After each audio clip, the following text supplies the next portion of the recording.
Chapter 133 Developments in Hanoch.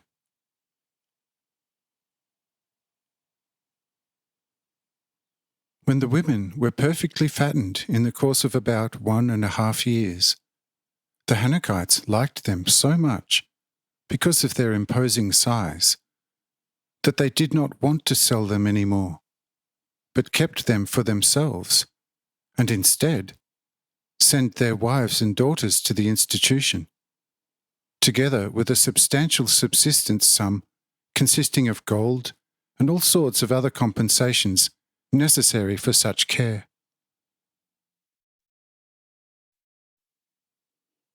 The men of Hanoch then procreated children with the women from the heights, and these children, male and female, were firstly exceedingly beautiful, and secondly, these children were filled with a spirit of inventiveness, especially in the subjects of mechanics, artistry, chemistry, and still in 1,000 other fields of study. Glass was a major invention of these children, of course only in their adult state.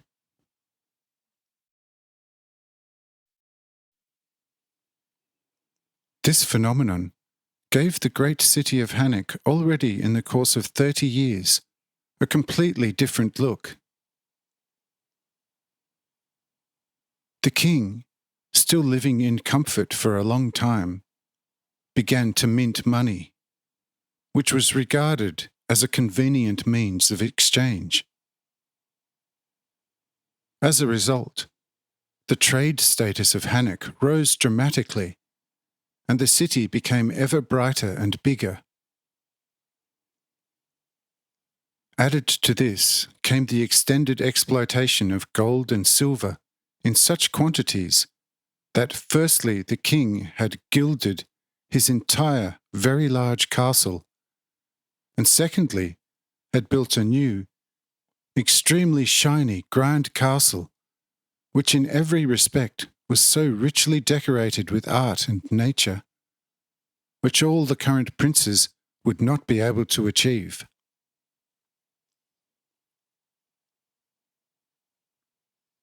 In the course of another 30 years, Hanoch's appearance looked to the foreign nations as if higher beings had their hands in this.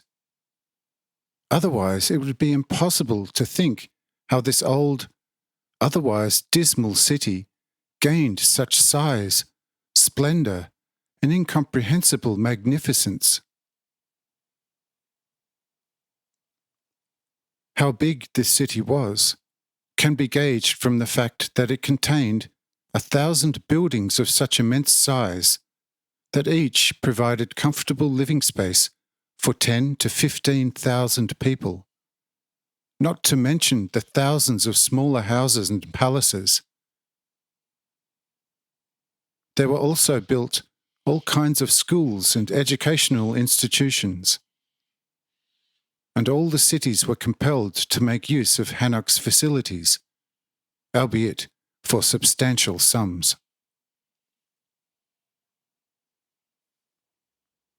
But Hanoch's clever court noticed that other nations, which were very powerful, began more and more to crave after the big riches of Hanoch, and therefore decided to surround this great city with a mighty surrounding wall.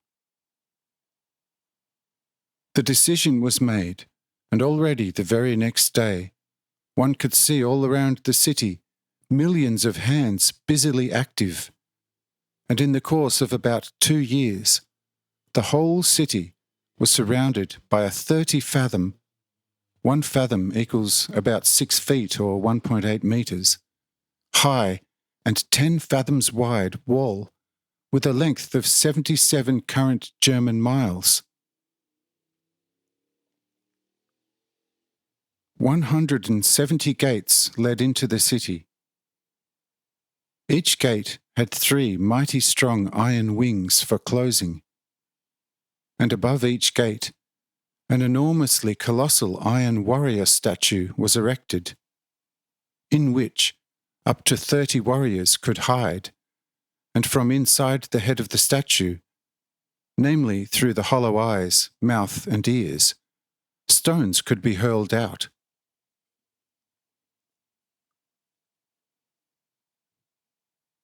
One might think that for this time, the construction of such works would require hundreds of years. Oh no! Just imagine what 1 million arms under prudent management can achieve, and you will understand how such works were completed over the course of 7 years, and this the more so when one takes into account the greater strength of the people, their zeal, and also the powerful influence of the serpent. What follows will show what happened next.